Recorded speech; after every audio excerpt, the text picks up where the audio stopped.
BT, thanks so much for sitting down with us today. We appreciate you joining us for GearFest Online 2020.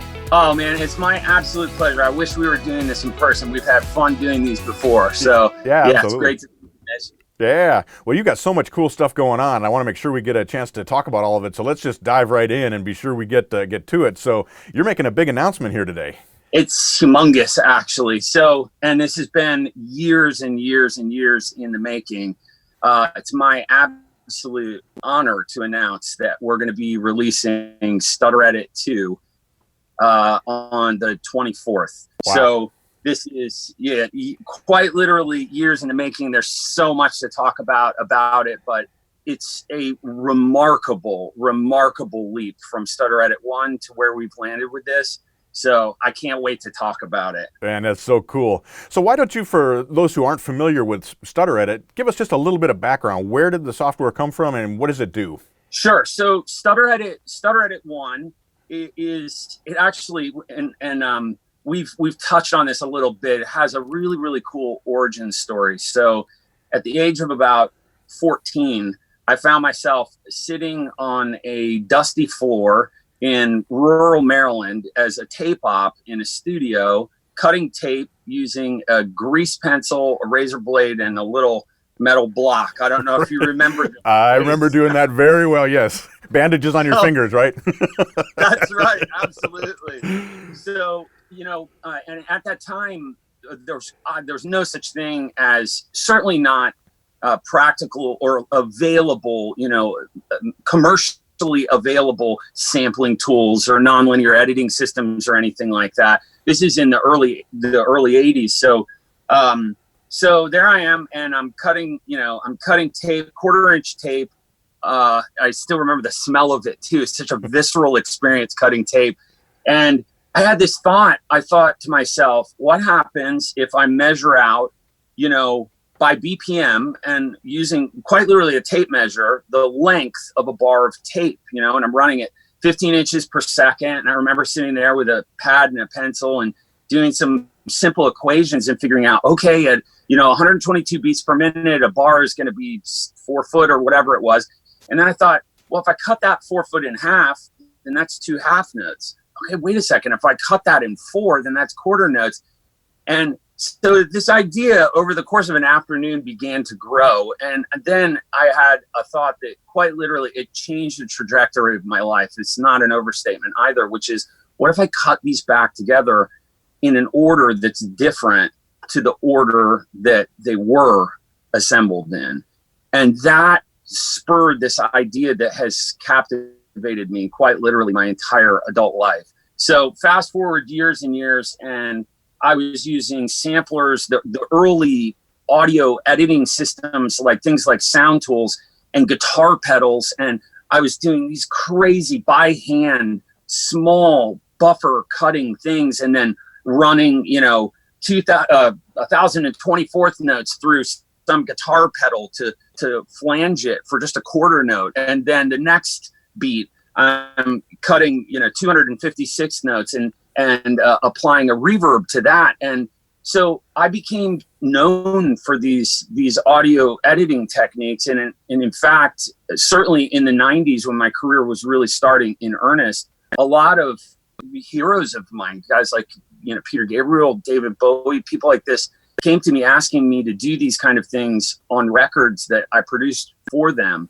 And so, my chiropractor would tell you that this was causing me great distress right. in my arms and shoulders, right? Right. And but in all seriousness, it's such a time-intensive technique, and also too, it's very limited by what I was able to do because I was doing these processes manually. The wonderful upside to that is I made a lot of discoveries when I was doing these early techniques that all ultimately found their way into what the beginning was, which was a max patch. So it's a little out of order, but I'll just give a short rest of the story. So around about the time where I was scoring the Fast and Furious, I was doing all of these crazy audio editing techniques, both in my scores and records that I was producing, my own albums. And I said, I have to find a way to automate this process. And as a kid, my great interests and passions were synthesizers and computers. And in fact, when I was a teenager, in addition to being a tape op and mowing a lot of lawns and a lot of other things to buy my first synths, right. I taught myself how to program. I saved up also mowing lawns and bought a very early IBM computer, a 5150, and I taught myself to program in BASIC and then eventually BASIC A, some COBOL and Fortran. Totally dating myself right now, but my dad at that time was a university professor, and I actually ended up teaching or tutoring some of his students in programming as a teenager. So anyway, I have a somewhat of a kludgy and hacky background in programming, and I decided I was going to make a go at making this into a plugin. So this is the late 90s, and at this time, of course, there were these amazing things where I didn't necessarily have to learn to write in C++. So, C Sound, Max MSP, where they're kind of shorthands for coding. And I actually still use these platforms for prototyping now, because it's fun, it's quick. I can prototype ideas really easily. So I made some prototypes in Max, and then while I'm scoring the Fast and Furious, see, true story, Mitch, while I'm scoring the Fast and Furious, I'm literally sitting on my couch with, at the time, I ended up hiring 2 other guys, and I'm supposed to be scoring. I have score keys due the next morning, and we're having hackathons on my couch, making the earliest versions of Stutter Edit. And so then, cut to probably 3 years into that process, Mark Either, who's the CEO of iZotope, who's an amazing human being, aside from what a great company he runs and what a great culture they've created at iZotope. It's a remarkable place, actually. And Mark and I, we have some overlap in folks that we know. Mark went to MIT, and one of my professors and still a mentor of mine, Dr. Richard Boulanger, worked with Marvin Minsky in MIT Media Labs. And so anyway, Mark and I got together through mutual friends, and I'll never forget it. I was performing at Winter Music Conference at Ultra in Miami, and Mark and I got together at one of those, cheesy big Miami hotels, and we sat down, and Mark and I are both total nerds. Sorry, Mark, if you watch this and you're like, oh, you're giving me away. I'm a nerd. Mark is not for himself. So we're having like this really deep nerd conversation out by a pool somewhere in Miami, and Mark said to me, listen, man, I really get the merits of what you've made here, and we want to participate in it. And so that began the arc of Stutter Edit 1. And then you kind of leap forward a couple years, and of course they brought this beautiful elegance and polish and shine to it. The version that we made was only on the Mac, and they made it so that it worked with Pro Tools and with Windows and all these kind of things. And like I said, it's an incredible team of brilliant people there. And so at any rate, I thought, okay, this is so incredible. This is going to come out, and the dance music community is going to love this. And it's going to be a thing that I hear on all my peers' records and stuff. And sure enough, that happened. And then suddenly people started using this thing in ways that I was completely not expecting. So, I got a call from the managing director for Taylor Swift, and he said, hey, Taylor's singing through Stutter Edit, and we kind of need to figure out some things about like triggering note gestures. I'm like, wait a second, are you joking right now? Like, my kid loves Taylor Swift. This is ridiculous, And then so we started hearing it on pop records, in trailers, in country records, like Thomas Rhett's T-shirt, and then the film guys got a hold of it, and then it just went just crazy. When sound designers discovered Stutter Edit, it was pretty remarkable, because what's so special about the first Stutter Edit, and is special, kind of even amplified in Stutter Edit 2, is the ability to perform it like an effect, perform it like an instrument. It's an instrument that you perform with using a MIDI keyboard. And so, you asked me what it is, and I went on this diatribe about mowing lawns. It's kind of what I'm like. But what Stutter Edit is, really simply, is it's this massive multi-effects plugin where every parameter in the plugin is bound to its own timeline of automation, and all those timeline of automations are automated to clock, and it is able to slice up audio into these micro fragments of sound. So I kind of call it's like it's sort of like the modern equivalent of a drum fill. And so you hear people use this sound in, like I said, in movie trailers, on vocals, on beats. We were talking about that a little bit off camera. Whenever you see in a trailer, you know, right before there's a big boom and drop to black, these sounds where it goes, boom, and then it goes to black. Right. I quite literally, I shouldn't say what film this is, but I was working on it. It's a big film, and I actually didn't end up. My name is not in the credits, so I can't actually talk about what film this is. But I was sitting with the editors for this film, and they had their Avid rig, and you know they're doing their cuts, a trailer for the studio, like a rough trailer for the studio. And I look over on this girl's Avid rig, and she pulled the UI to Stutter Edit 1 comes up, and I'm like, what are you doing with that? And she's like, oh, we use this all the time. This is like how we do these micro cuts to audio. And then she's like, and then I have to go back and mimic them and fades to black in the video. And I'm like, that's weird. I was like, I made that plugin. And she's like, what? Like, it was this total disconnect. Right. I was like, that's my plugin. It's crazy. So anyway, you know, from Stutter Edit 1 to Stutter Edit 2 has been quite a profound and amazing journey. And we got so much feedback from people over the years, and have seen all the ways that people use Stutter Edit 1 and really wanted to amplify certain behaviors and augment certain abilities in it for the way that people were using it, you know, especially, for example, just in this, I promise the last thing I'll say about this. So, for example, for vocalists, you know, you had to continue singing with Stutter Edit 1 in order to do these kind of vocal chop sounds. If you were using it live in the studio, no problem, you have a recorded vocal. But for someone that's performing, it's sort of like this kind of maneuver, you know, it's a hard thing to think of, to continue singing, and I got to press a key on a MIDI keyboard. So we put in a thing called freeze mode, and what it does is it's basically recording its own input all the time. So it holds an eighth note, a quarter note, a bar, whatever you want in memory, and then you can stutter edit from that. So, you know, I anticipate seeing folks like Imogen Heap with her cool gloves doing all kinds of crazy stuff with Stutter Edit. So there's, we really listened to what people loved about it, and like I said, tried to really augment its capabilities dramatically. Right. I was telling you before we started that I had a chance to check out a early version just the other day, and I was just blown away. I mean, the things you have added to Stutter Edit 2, just wow, man. You got to tell us some about what's in there and what drove those ideas. For sure. So, first, thanks for saying that, and I know you mean that too. Yeah, absolutely. It's like I told you off camera. You know, I keep demanding from my friends that are in beta. I'm like, you guys send me reaction videos, because it like literally like makes my day to see people.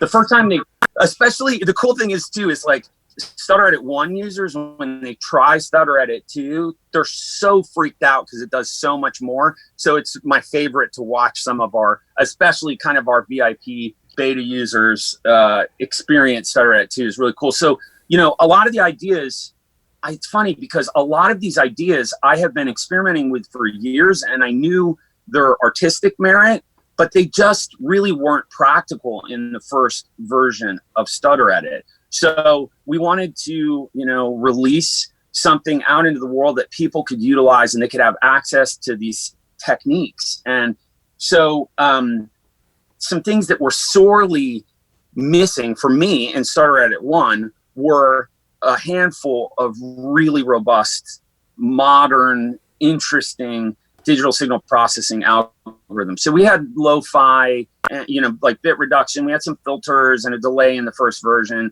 But some of the things that I know from experience of doing this by hand that are such wonderful additions to this technique are doing, for example, crazy things with reverb. This is actually a good place for me to mention too, that one of the most important things about Stutter Edit 2 compared to Stutter Edit 1 is the new modulation paradigm in it. So whereas and you saw this because you've tried it, in Stutter Edit 1, you go from point A to point B, which at the time was a crazy thing. Like, wait, I can have a delay that goes from eighth notes to 256 notes over a bar. Like that's a crazy thing. Well, so, and it still is. I mean, you hear this all the time, but we changed that, or I should say we expanded it. So not only can you go from eighth notes to 256 notes over a bar, but you can jump at points, you can interpolate and slew at points, and you can scan all the way up into audio rates. You can have a delay line that its refresh rate is A#5, and then spline down into quarter notes, and then jump as opposed to a smooth ramp up to 30-second notes. So this new modulation paradigm is absolutely crazy, and we've called that TVM, which stands for time variant modulator.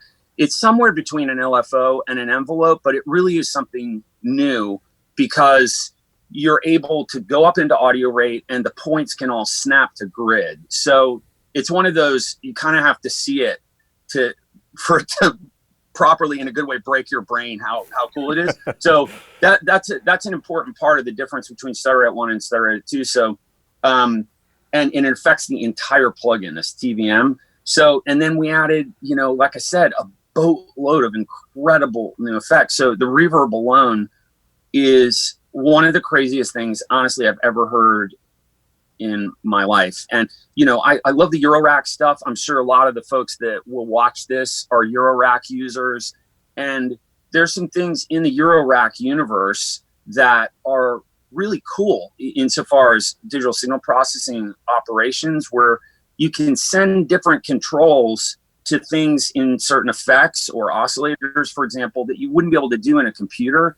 And this reverb is really me trying to reach out and take some of those techniques from the modular community and apply them to reverb. So that TVM, you can literally apply it to the pre-delay of a reverb. And you say, well, what does that sound like? Like going from an A sharp, splining down to quarter notes for pre-delay. What's crazy is it makes pitch artifacts. So you're able to have this liquid bending metal reverb sounds that have crazy zippering pitch artifacts to them. And this can be very subtle, which is another thing that is, it doesn't everything have to sound like your head's being eaten by a wormhole, right? It can be expressed as simply as a reverb where the wet dry is side chaining, right? And so I've made a bunch of patches to show this. Nothing to do whatsoever with buffer cutting, just these very elegant, nuanced, complex modulating over time effects. So it's capable of doing so many different families of sounds that I quite literally, this is hand to God's truth, for easily a year working on alpha builds of it. I keep a text document open where when I make a discovery of, for example, 2 effects that work remarkably well together and sort of parameter ranges, I make a note, like when you have a day off, you need to go spend an entire day exploring this sound family that you found from a combination of the jitter algorithm, the buffers being played like this, and the reverb. So I can't wait to hear what, my friends and peers in the sound design community do with this, and electronic music artists, obviously folks for trailers, people that are producing pop records, the trap guys. I can't even, when I start hearing this on trap hi-hats, I can die happy. That's when I'm happy.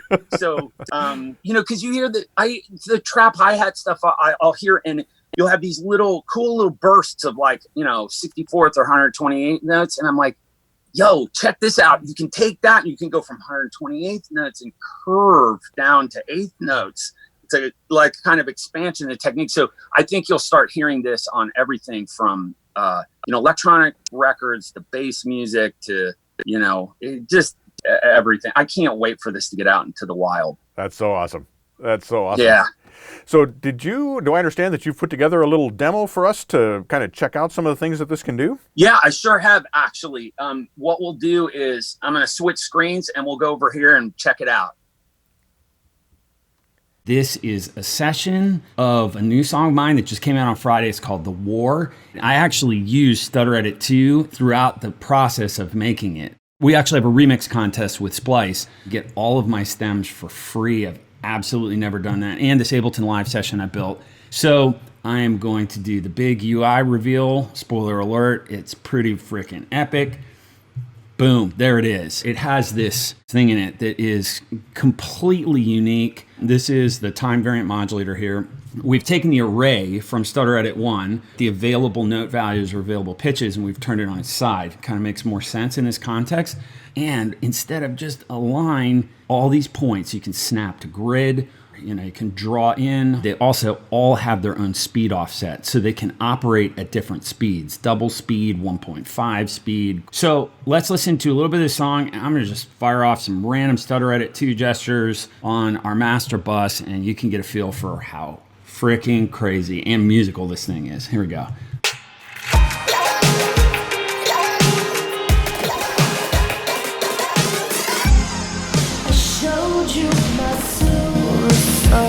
That's live. Stole it away. You twisted the thorn in my side so slowly astray. And everybody's so perfect, but you found the smallest reason to stray. Wow, that one's sick. And everybody's so perfect, but we were always broken. So I stopped and walked away. See my world expression now. So you see how crazy this can be on your master bus. Let's check this out on solo vocals. Just stole it away. Slowly you stray. Just taking a look here under the hood. I don't know if you've ever seen a limiter where you can rhythmically modulate threshold. So if you're looking for crazy amplitude modulation effects, this is it. And turn our reverb on. What I'm doing when I hit this lock icon is I'm making it so it doesn't have a start point and an end point. It's one value. Let's listen to this. I showed you my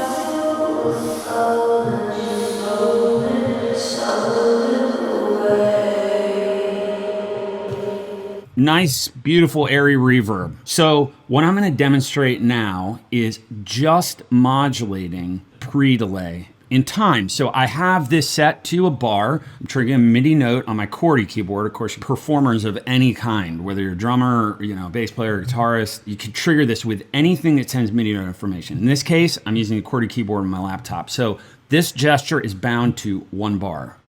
Now, I'm going to modulate the pre-delay. Here we go.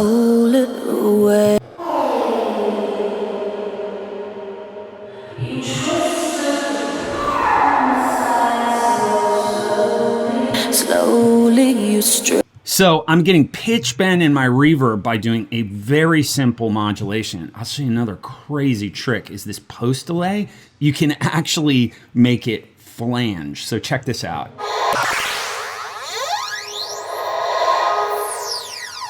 So you can quite literally do things with this reverb that you can't do with any other reverb. That's one of all of these effects. All the effects can be reordered. The comb filter is absolutely insane on beats. I wish I could spend like an hour demonstrating this for you guys. So that's a little bit of what's possible with Stutter Edit, and I just can't wait for you guys to get your hands on this. So there you go. That's it. So that's amazing. Like you said, yeah, man, I'm really excited to get this in people's hands. I can't wait to hear what you guys do with it. That is so cool. That is so cool. So changing tacks just a little bit here, I got to ask you, is that a Fairlight I see behind you? What room are you in? Where are you coming to us from? Yeah, it is actually. I'm so happy you noticed the Fairlight. It's funny. So I did a thing with the Sonic State folks yesterday, and it went like there's a Facebook group for the Fairlight, and they just went crazy because they saw the Fairlight in there. So Yeah, this guy behind me was quite literally a labor of love. I got the system, and it arrived in the mail completely and totally trashed. Actually, wow. So it came from Australia, and actually the keyboard was used on the film Tron, the original Tron. And when I got it, it had stickers on it that said like light cycle burn and laser disc and all these kind of things. So retrobrighted the keyboard. This took a couple years, no joke. I even soldered green LEDs and paint matched these BX5s on it. But that thing's got a CF card reader in it, SD card reader in it, replaced all the fans, completely rebuilt power supply. Wow. Everything literally to the metal. So there's not another Fairlight in the world like that thing. And for those that have played a Fairlight, it is one of the most glorious instruments I have ever played in my entire life. And my 14-year-old self, that was the holy grail. And so I said, someday I'm going to get one. And sure enough, it found its way into my studio over years and years. So yeah, so around me is basically my years of synth hoarding, and I've tried not to get rid of anything, and still have a lot of my stuff from kind of the 90s glory days when people were throwing quite literally. I mean, I wish you could see where my iPad is right now. It's on resting gently, to mind you, on my Prophet 5. It's like Prophet 5 Jupiter 8 original mini Moog here. And all these guys are from, things in the 90s where people were quite literally throwing these, they were quite literally throwing these things out. And so I love electronics. I love working on these. I know the insides of them as much as the outsides. I refurbish a lot of them myself, do MIDI installs and, power supply upgrades and recapping and stuff. So I use all of these on my scores and records. And, I feel super blessed to have this stuff, man. Like I said, I've been collecting it since, buying these things since I was a kid. And there's some remarkable instruments in this room. And so cool. It's the first room I've ever had that's sound treated too, which is just like, I can't even, I feel like I wasted if you added up the hours, like probably 10 years of my life running out to the car, referencing things or listening to headphones. Right. You know what I mean? Right. It's like you hear a kick drum in here and you're like, oh, that's incredible. Or, oh, that's terrible. Like there's no, I wonder, there's a little bit of a node there at 67 hertz. It's like, oh no, that's wrong. Just get rid of that, Right. So yeah, it's pretty crazy. I've got these, you won't be able to see them in the shop, but I'll send some pictures. I have the big ATCs in here with stereo subs, and the room is really built around those speakers and the Lynx Aurora ends. And our studio designer, Wes Lachaux, God, I hope he watches this. He is such a genius and a lovely human being too. That's cool. Just designed this. I've never worked in a room like this in my life. It's funny, Mitch. I pull up old records of mine that literally are mastered and out that I've like signed at shows. It's not like a demo or something, right? And I've pulled them up in here and been like, wow, missed that. Okay, there's sibilants there. That's wrong. I can hear stuff in my old records that's actually wrong. Wow. So it's an incredible spot to mix in, and I've scored 2 films in here now. I'm working on another to picture project at the moment. And like I said, I just feel so blessed to work in this room, man. It's like part mix room, part synth cave, and it's dream come true. Wow. So, wow. Well, maybe someday we can impose on you when people are traveling again and come out and do a tour of the studio or video so we can show everybody what you got going on there, because it looks incredible. Oh, dude, let's absolutely do that. Seriously. Yeah. Because this room is like, it's not only acoustically, but the way that it's wired, the way it's wired and how everything functions, I think will be really inspiring to people, because it's not, I have friends that have a bunch of synths and they kind of pull out something and they go, I'm going to use this on this track. This room is not done like that. There's a patch bay, but the patch bay is only for outboard compression and EQ. So anything that I call is like a wet effect. So delays, reverbs, Lexicon 224, the 200, all these things, they're on sends going through the Lynx Aurora ends, and everybody's in auto load, gain stage, level balance. They have gates on them. We have EQ and compression starting points. So in Cubase, Logic, or Live, I have auto loads. You can open them up and you can immediately use every single instrument in this room. Wow, it's cool. Crazy. That's yeah, so cool. it's crazy. It took years, but it's crazy, dude. Right. Anytime, you're welcome anytime. As things open up, please come see us. We'll do that. Definitely. That'd be awesome. And last thing for you, you probably can't talk about it because I know things are always out in the future and planning or whatever, but are we going to see new music from you? Or are we going to what's happening? Absolutely. This is a really big summer for us for new music, and I'm really excited to share this stuff, in part because, it's crazy times that we're living in. And I feel like our role as artists is to provide people with some little moment of respite from, a little breath of fresh air, and I've got some really special new music to share with people. Like, I cannot wait, honest to God. And I know, people get excited about the latest project that they're working on. And this, I've made some music to share with everybody this summer.